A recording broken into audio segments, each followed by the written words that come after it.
Welcome to the Kaiser Report. I'm Max Kaiser. Yo, Russell Brand. You say you want a revolution. Well, we all want to change the world. You say you've got no solution. Well, there's already a plan that takes money and power from those who hate and gives it to those who will no longer wait for you to cogitate, agitate, and debate whether or not wristbands and hashtags, oh so quaint, can stop the plunder and pillage by the con man, hucksters, and banksters backed by the state. It's called Bitcoin, mate. There's your revolution. Stacey? Yes, Max. It's revolution time, and this is what's happening in the UK. Tweet from Bitcoin's Berlin. The value of Bitcoin will skyrocket once people understand just how revolutionary it is. That quote comes from Rick Falkvinge. And of course, that grabs the attention of many Western viewers because they're interested in speculation and prices rising for certain things, certain assets. But he's talking about the revolutionary idea of it. Yeah, no, it's interesting because Russell Brand is a very popular entertainer here in the United Kingdom, was on a very popular TV show, news show, and was talking about the need for a revolution, but he had no way to implement that revolution. He had no ideas other than to say that people are upset and need a revolution, which I think is pretty well understood. What he failed to mention is that Bitcoin is really that revolution. It started in 2009, and it contains within the Bitcoin protocol the seed of the revolution. I call it the currency of the resistance.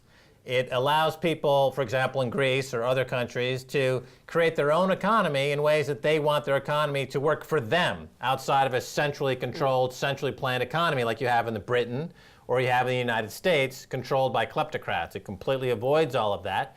So I would hope that somebody like Russell Brand or somebody like this who has the eye of the media to step into the Bitcoin arena, which I think this will happen shortly, and then you'll see Bitcoin trading at 1,000, 2,000, 5,000, 10,000. Rick Falkvinge does an excellent analysis. He predicts that Bitcoin will capture between 1 and 10% of the global Forex market, which implies a price of between $100,000 to $1 million per Bitcoin. Speaking of the price rising, this is in the next headline here from a hedge funder. Fortress's Novogratz says Bitcoin will be, quote, worth a lot. And this is Michael Novogratz. He's the chief investment officer for Fortress Investment Group, which is a $55 billion hedge fund.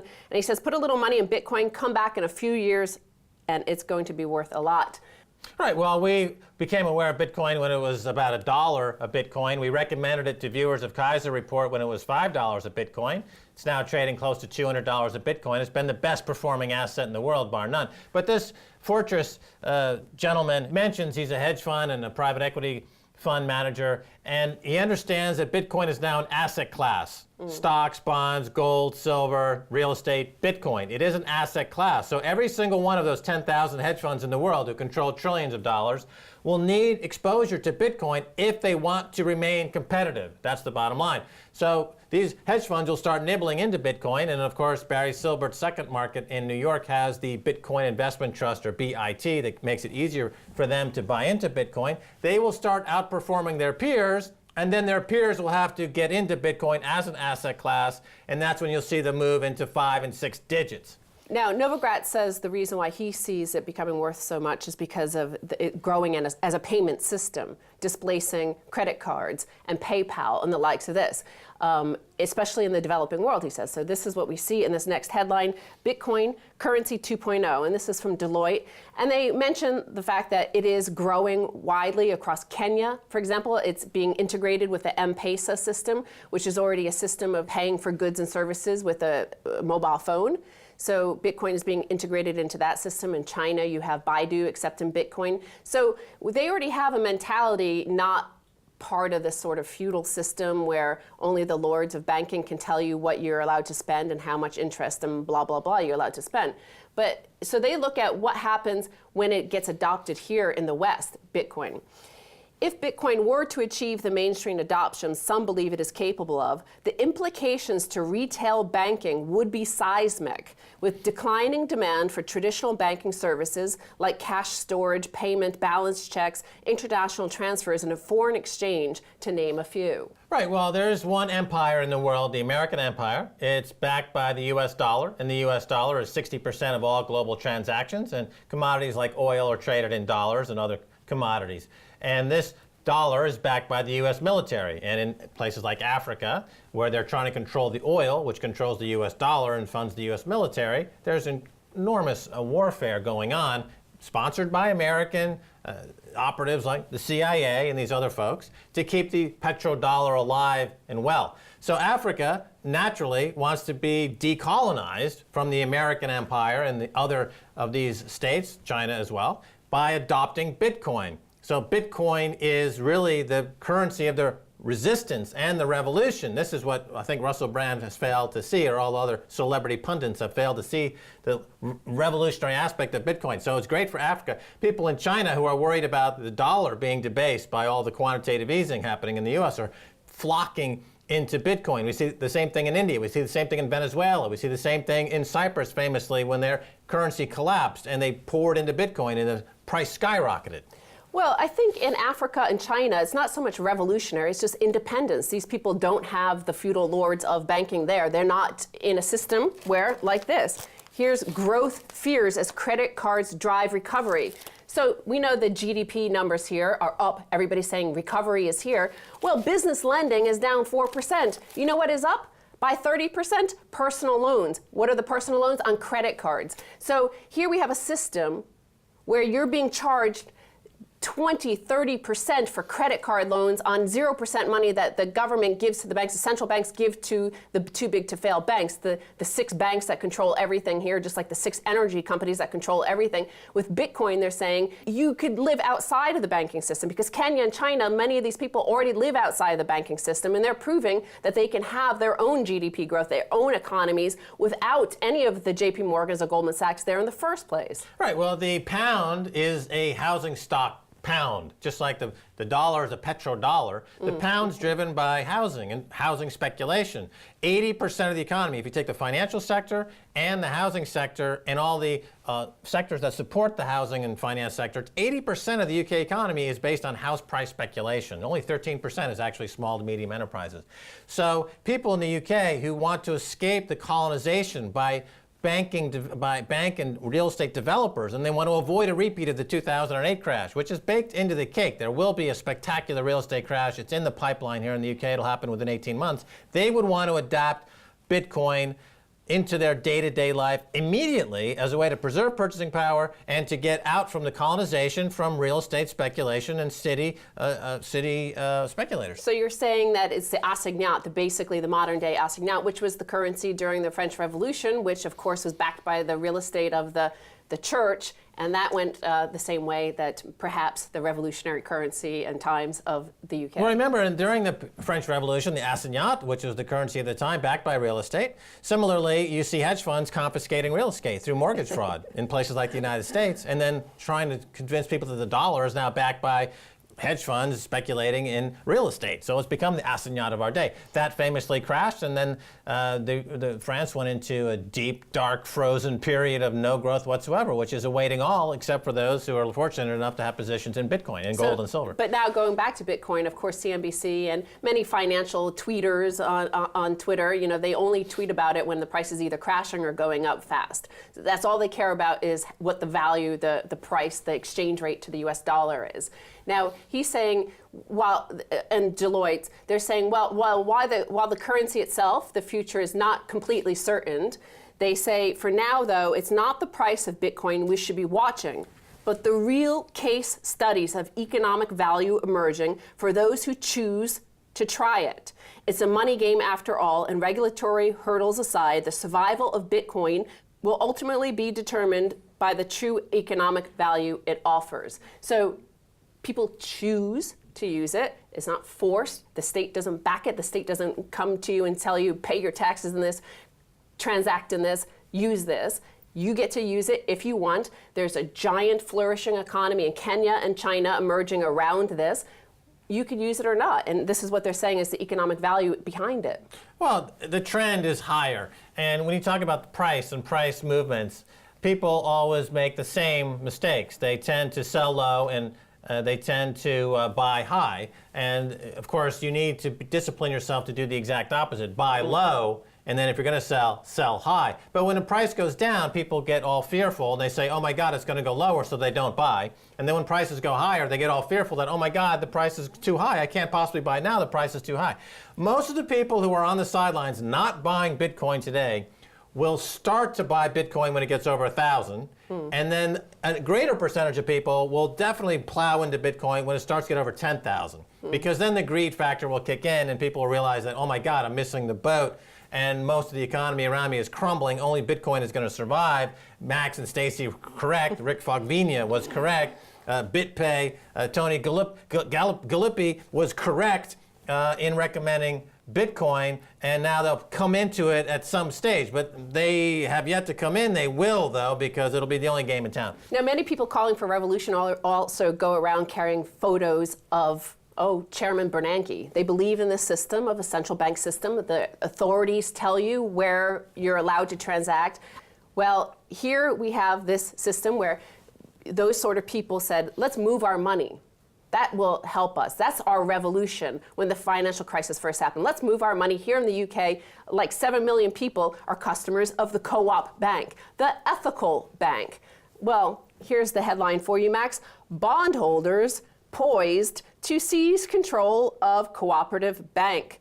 Cooperative Group admits plans to rescue banking arm will be material different to original proposals, with bondholders, including 2 hedge funds, poised to take control of the lender. Those are 2 U.S. hedge funds, Aurelius and Silver Point. They control 70% of the bank. 30% is in hands of the ethical part. So there you have it. That's what happens with the Ben Bernanke system. As we said on this show many times, the Move Your Money campaigns, whether it was in the United States or France, are foolish because there is no bank immune from what we've just seen with the Co-op Bank. The hedge funds simply came in and stole all the money. There's only one refuge. Well, there's 3 refuge. There's gold, silver, and Bitcoin. That's it. If you're looking to decapitalize the banks and preserve your sovereignty, your personal economic sovereignty, you have those 3 choices. Gold, silver, Bitcoin, full stop. Stacey Herbert, thanks so much for being on the Kaiser Report. Thank you, Max. All right, stay tuned for the second half. A whole lot more.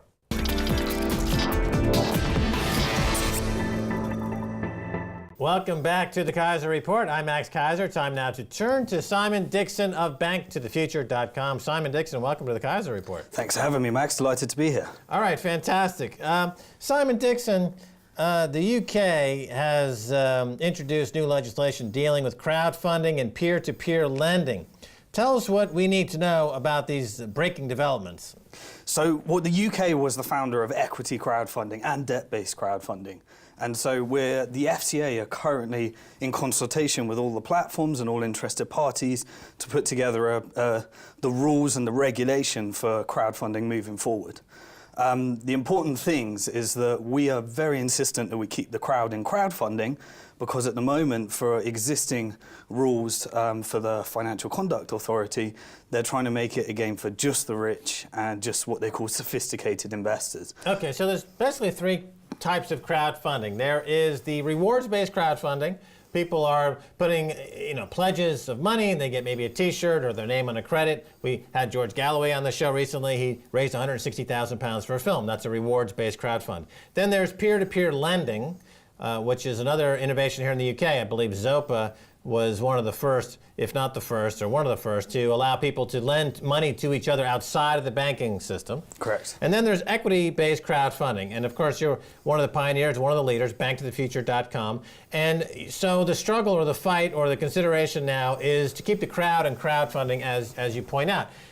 You don't want it to have it just for sophisticated investors, £1 million net worth or $200,000 in income, et cetera. You want to be able to have people put up small amounts of money. It seems to me that in this country, people throw away £2 billion a year on gambling. Why don't they put that toward investing in companies that end up creating jobs, Simon? Well, I mean, that's our whole point, because in the UK, about 60% of jobs come from the small to medium-sized enterprise sector. And almost all of those jobs are created once a business raises finance. So if you can get more finance into the SME sector, then you could channel that £2 billion of online gambling into something that can potentially make the person wealthier by having assets and learning how to invest at a small level, and also the potential of the business creating jobs and reviving the economy. You know, it's interesting because in this country, 40% of the GDP is tied directly to the banking sector. Another 40% is tied to essentially real estate sector. And that seems to be where the regulators are really concerned with. That they're concerned with the status quo, with the big banks, the too big to fail banks. And they're not, surprisingly, they're not really coming to the into the picture in terms of aiding the creation of new corporations using this innovative technique. Other countries seem to be jumping in. So New Zealand, Australia, the United States is going to have passed laws soon. So other countries, is the UK potentially going to miss the boat here? Well, if we don't get the regulation right, then we could, end up losing it to another country. And so far, the FCA have shown in the consultation papers that they've just released that they're showing some kind of movement towards making sure that this isn't a game just for the rich and wealthy. What you have to remember is that they built their regulations, based upon the banking system. And a bank has kind of three fundamental reasons that a banking license gives them. Firstly, they own depositors' money. They become the legal owner of the money. They can spend the money as they wish. And they actually create the money in the first place. Okay, as well. 3 points there I want to reiterate. So when you deposit your money in a bank, they own the money. Yeah, that's what a banking license does. They become the legal owner of the money. They can do whatever they want with it. They can spend it as they wish, and they allocate it through who they lend to. And they create money from nothing through the fractional reserve banking system and other machinations. Correct, yes. So this system is really, is it any wonder then that the economy is, in the UK, you see a 4% decline in lending to businesses and a 40% increase during the same period, loans being created through credit card loans, et cetera. They seem to want the people to get into debt in a way that's highly detrimental to people. They don't want people to own anything in this economy. They want them to be into debt. That's the whole focus of this economy. Get into as much debt as possible. Well, you have to remember that when banks are allocating essentially more than 95% of our money through when they create credit and they issue loans, they get to say where all the money is going. If you look at the big 5 banks in the UK, 40% of their loan book is allocated towards property, which is, reigniting economy temporarily based upon asset price inflation. The other 40% goes to financial speculation and serving the financial markets. Only 13% of it goes to small to medium-sized enterprise. The thing that's unique about the small to medium-sized enterprise is that over 60% of our jobs come from it. And also, it's where all productive, non-inflationary value can be created in our economy. So, while we could have regulations to make sure we keep the crowd in crowdfunding, we also have big change to happen at the bank because they're essentially allocating the lifeblood, the money of our economy. All right, I want to kind of change gears a little bit here. I see crowdfunding as an alternative to the banking system the way it is, using tools, readily available tools. I mean, famously, Russell Brand was on TV recently calling for a revolution. It seems like crowdfunding and Bitcoin are part of that revolution. These are tools that people can use right away to get around this entrenched kleptocracy in the city of London. And apparently the regulators are, as they are in the United States, clearly, I won't speak for the FCA, but clearly SEC, when they're not watching porn in the United States, they're bending over backwards to help guys like Jamie Dimon and Lloyd Blankfein, who are just serial lawbreakers and criminals. But here in this country, there's been a campaign to move your money. And this has happened here, it's happened in the United States. People decided, we're going to take my money out of these too big to fail banks, the big 4 here in the UK, and I'm going to put it into Co-op Bank. And then now Co-op Bank, because of being attacked by these banks, they attack it, they fill it full of loans, they force it into problems. Then now the hedge funds have bought Co-op Bank. So is there the bank now is failed, it's owned by hedge funds. What are your thoughts? Well, the unique feature about Co-op is that it was originally founded to be a social bank, and a social bank means that if you're going to allow a bank to create all of our money, and if the banks are directing the flow of our money, then why not have some kind of ethical stance to put it into things which are socially good for the economy? And that was the original stance. Now Co-op has got itself in trouble because it's operating off the same unsustainable Ponzi schemes that our existing banking system operates off. Therefore, to rescue them, and I was in Parliament discussing with some of the MPs that were questioning the CEO of Co-op recently, the hedge funds have to come on. Now the hedge funds, they have no remit for social good. They have no remit for that. They're profit at all costs.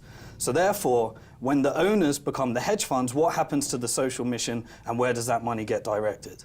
Right, so as we've been saying on this show for years, this idea of moving your money from one bank to another is like rearranging deck chairs on the Titanic. I mean, you're not really moving your money anywhere. It's staying still within the rubric of an extraordinarily corrupt system, whereas P2P lending, crowdfunding, rewards-based as well as equity-based, is a genuine alternative to this. And the FCA, the regulator here in the UK, seems to be dragging their feet on this. Are there MPs now that are supporting it and can possibly mount a credible pushback and to overcome the FCA's resistance? Are there MPs in Parliament right now that are in your camp, essentially? Well, you know, as well as running a business, I've spent a lot of my time meeting lots of the MPs across the UK, all parties, doesn't matter whether it's left, right, middle, whatever. They all have a remit to increase jobs, and they see this as a real viable stimulation of the economy, and you know, and so we've got lots and lots of support so far. There's been an APPG released, all-party parliamentary group, headed by Barry Shearman MP. To make sure that we keep the crowd in crowdfunding. George Galloway has shown great support on your show, and many other MPs are getting behind this as well, because really it is a way, because we're not creating money, we're not owning your money, we're not deciding where the money gets directed. This is the democratization of investing. This is financial inclusion. And if we take this to where it's meant to be, this is for the first time in history, who gets funded reflects the values of what the people say.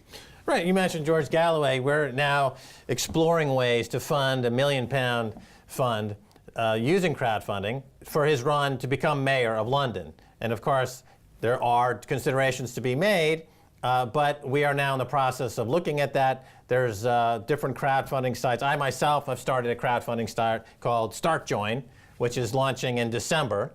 And we're going to definitely be supporting that Galloway run for mayor and this idea to raise £1 million. And of course, there's going to be local considerations for the way funds are raised for politicians, et cetera. But here you have the possibility of using essentially a capitalist tool of free market enterprise joined up with democracy to put somebody in office who's going to be working for the people, not somebody like a Galloway, not somebody like a Cameron or George Osborne, who clearly are in the pockets of big business and don't give a flying hoot about the people. Well, what you have to remember is crowdfunding was built upon transparency. So who is actually investing, you get to see. Who is voting with their wallet, you get to see. And why? Because you're keeping the amounts really small. So, you know, through Bank to the Future, you can buy equity in a business or a startup starting from as little as £10. It allows, you know, complete financial inclusion for those at a very low level. So the potential of crowdfunding, not just for businesses, but for politics and for all sorts of other iterations, for social businesses, is a real force for good. I want to, again, change gears a little bit. Mark Carney, who's now the new Bank of England head, he's just announced that the Bank of England will begin buying ever lower quality of assets from commercial banks. So in other words, the Bank of England's balance sheet has been expanded by 400%, which is the biggest expansion of any central bank in the world. They went from something like $400 billion in debts to 4 times that amount. He's pushing over $1 trillion worth of toxic debt that they're holding on the balance sheet. Now Mark Carney wants to push that to above £9 trillion worth of toxic debt. Is this going to work? Well, again, this is kicking the can down the road a little bit further. All we're seeing right now, this is policies designed at keeping the status quo, to keep the Ponzi scheme, the fractional reserve banking system alive, to give it a bit more injection, to take it a little bit further, to inflate properties a little bit more so we can keep on more of the status quo. But in the end, it has to come to an end. I mean, isn't Mark Carney just a hedge fund manager, and he's trading the balance sheet of the Bank of England like a hedge fund manager treats the balance sheet, money they have under management. They're gaming the system. They're looking around the globe, looking for easy money, easy trades. They can borrow money at 0% interest rates. The banks keep all the profits. They're not lending in the economy. Lending into the economy has dropped 4%. Whereas the speculative bubble in real estate is up out of control now. And the wages, of course, are less than 1%.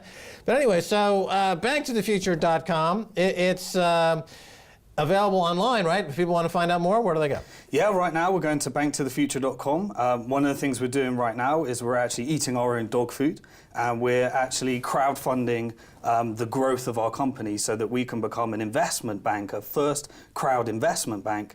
And rather than giving that to the venture capitalists and giving it to the institutions, we want the people to decide whether that actually happens. Good on you, mate. That's the way to do it. Yeah. All right, Simon Dixon, thanks so much for being on the Kaiser Report. Thank you. And that's going to do it for this edition of the Kaiser Report with me, Max Kaiser, and Stacey Herbert. I'd like to thank our guest, Simon Dixon of banktothefuture.com. If you'd like to get in touch, please tweet us a Kaiser Report. Until next time, Max Kaiser saying bye, y'all.